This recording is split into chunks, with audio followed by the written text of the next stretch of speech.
India versus England lunch update লৈ আহিছোঁ। তো আজি third day first session complete হ'ল, বৰ্তমান লাঞ্চ চলি আছে। আৰু যদি মই ইংলেণ্ডৰ স্ক'ৰ কাৰ্ডটো আপোনালোকক জনাই দিওঁ ভিউৱাৰ্ছক, যে ইংলেণ্ড 332 for 2, অনলি 2টা উইকেট। কালিয়ে 2টা উইকেট পৰিছিল ৰাতি থাৰ্ড ছেশ্যনত, আৰু সেই 2টা উইকেটেই বৰ্তমান আছে। আৰু ইংলেণ্ডৰ যদি মই কথা কওঁ, ফাৰ্ষ্ট ছেশ্যনত মৰ্ণিং ছেশ্যন আজি ইংলেণ্ডে 107 ৰান এড কৰিছে। কালিৰ স্ক'ৰৰ লগত 107 ৰান এড কৰিছে উইদাউট এনি লছ। আৰু বৰ্তমান বেটিং কৰি আছে জো ৰুট 63 নট আউট আৰু অলি পপ এট 70 নট আউট। তো এইখন হ'ল ইংলেণ্ডৰ স্ক'ৰ কাৰ্ড। কালি ৰাতি জেক ক্ৰলি 84ত আউট গৈছিল আৰু বেন ডাকেট 94ত আউট গৈছিল।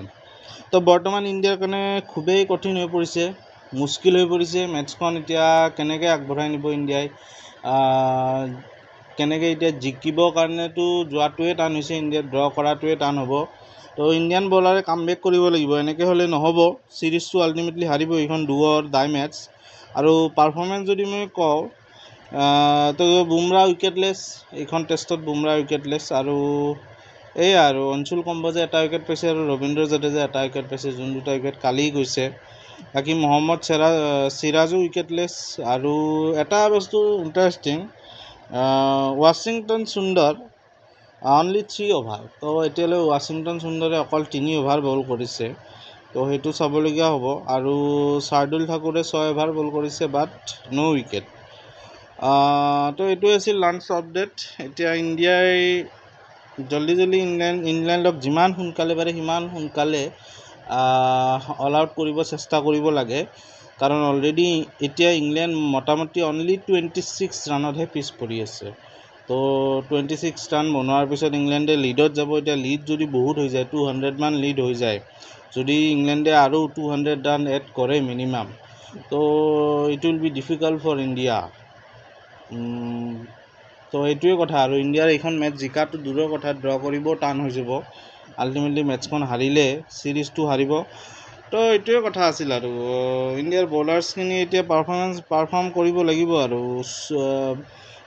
যে 74 অভাৰ্ছ খেলিল ইংলেণ্ডে, খেলিল টোটেল 74 অভাৰ, আৰু বৰ্তমান 6 অভাৰ আছে। যে আমি জানো যে 80 অভাৰ্ছ হ'লে নিউ বল পায়।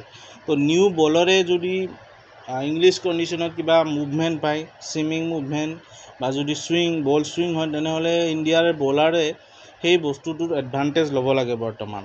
তো এইটোৱে হ'ব। আৰু 6 অভাৰ আছে মাত্ৰ। লাঞ্চ ব্ৰেকৰ পিছতে নেক্সট ছেশ্যনত, ছেকেণ্ড ছেশ্যনত নিউ বল আহি যাব ইণ্ডিয়া। তো চাবলগীয়া হ'ব যে ইণ্ডিয়াৰ বলাৰ্ছে সেইটোৰ কেনেকৈ এডভান্টেজ ল'ব পাৰে নে নোৱাৰে। তো এইটোৱে আছিল update England versus India 4th test from Manchester old Trafford. আৰু মই আহিম ৰাতি এটা আপডেট লৈ ইণ্ডিয়াৰ যোনটো মানে ছেকেণ্ড ছেশ্যনৰ পিছত থাৰ্ড ছেশ্যন, তো আপডেট এটা লৈ আহিম। তো তেতিয়ালৈ আপোনালোকে এই চেনেলটো চাই থাকিব। এনেকুৱা ধৰণৰ লেটেষ্ট আপডেট পাবলৈ চেনেলটো ছাবস্ক্ৰাইব কৰিব, ভিডিঅ'টো লাইক কৰিব আৰু শ্বেয়াৰ কৰিব। Thank U.